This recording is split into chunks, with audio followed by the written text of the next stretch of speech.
pinakamatindi na itong namatay sa Makati. So, pero ito ako pinag-usapan, binabalita natin, itong driver naman po, pwede pong mag-bail, may patay o hindi. Kaya makikita mong kaso lang nila, reckless imprudence resulting to homicide. Laging gano'n kasi wala daw intensyon na pumatay. Ganyan.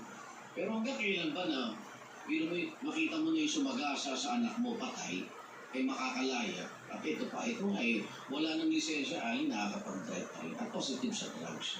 Baka pwede nang hipitan natin yung mga karas kaugnay ng mga aksidenteng nagaganap sa kalye. At hindi tayo na baka napapag-usapan na sa mga kongreso yan at narito po ang Chairperson ng House Committee on Transportation, ang kinatawan ng unang distrito ng Samar, si Congressman Edgar Mary Sarmiento. Kong, Igan at Ali, good morning po. Kong Sarmiento. Magandang umaga sa Igan at pamali. Yung technical working group ba sa committee mo, may mga pag-aaral na upan na dapat nang baguhin natin itong mga reckless imprudence, hindi mo gawin available na pag may namatay. Pwede mo ba yung Kong? Ito po sa totoo lang, Igan, matagal ng issue na talagang ginagawang gusto ng reckless imprudence. Hindi naman tama. Hindi pa ko nalala Ayan, okay. yung part na nakakasagasa. Pag isa sinasadya talagang pinapatay. Ang trust, binabalikan ulit, no? Kasi naman yung buhay at kakargohin nila yung medical expenses ko. Kung hindi mo atrasan mo, balikan mo, pakayin mo na para... Kasi ang babayaran mo ang cost na namatay na. So, ito na pinag-aaralan natin. Sana pa yung pilutan na, no? Yung ginagawa kasi na ng Committee on Transportation on my watch, ginagawa po na talaga natin ang tamang roadmap, aviation, maritime, land, rail. Sana naman, inuna muna natin yung mga current issues, itong tinatawag natin na motorcycle traffic. Go na tayo. Ito na naman biglang pumasok, ang daming aksidente.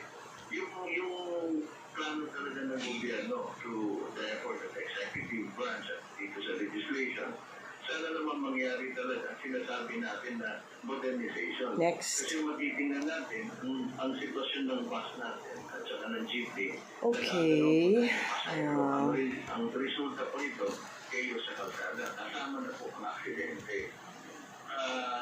Sana sa susunod na 6 na buwan, yung plano talaga natin na tinatawag na centralized, synchronized dispatching system, mangyari na platform-based. Para naman itong dinadaan-daan natin, ina-address ang lahat ng problema.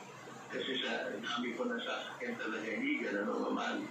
Talagang napakahirap i-manage ang kalsada. Sa totoo na. So anong mga pangunahin na mga panukalang batas dyan na ang layunin talagang bigyan ng katarungan natin itong nabibigay. Kasi nasa pedestrian lane kung. Tama ito, nakita ko ito.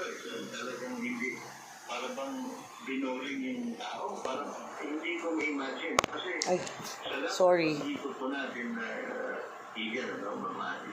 Nakikita natin pag pedestrian, automatic, humihinto, natin balikan din.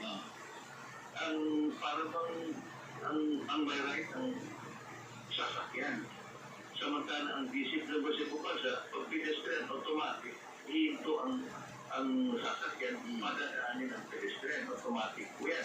Sa atin, nag-aalanganin kayo. Parang so, hindi naman natin sinisisi itong lahat kasi ulitin natin ang lalim ng pinanggalingan.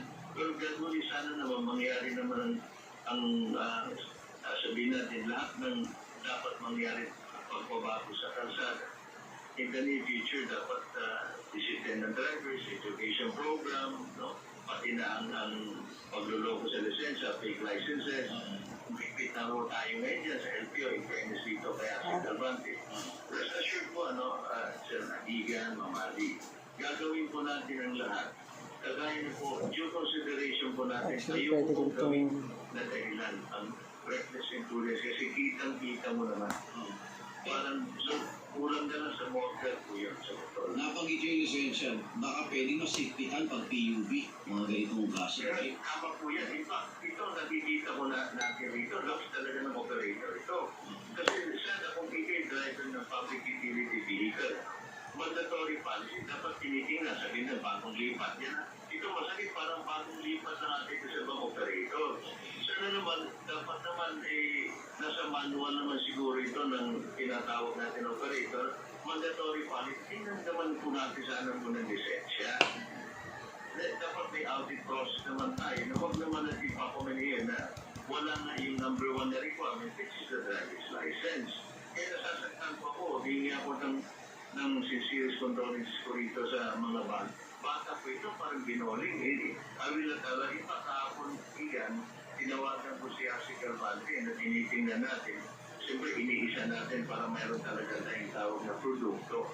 Ayoko na, inuna po natin ang problema natin na sana sinasabi ko, lahat sana ayan, oh. interconnected na. So saan po ang pagkukulang doon? Para ang isang driver ng pampublikong sasakyan tulad nito ay nakakapagmaneho po ng walang lisensya. Saan po nakulang? Sa operator po yan, mamahalin. So siya dapat ang Siya operator. dapat, So, kaya as the law stands po, ano ang liability ng ang liability operator? dapat mandated po sa bago tumakbo public utility, dapat insured po ito. Okay. So, Mayroon po silang requirement na ganito, no?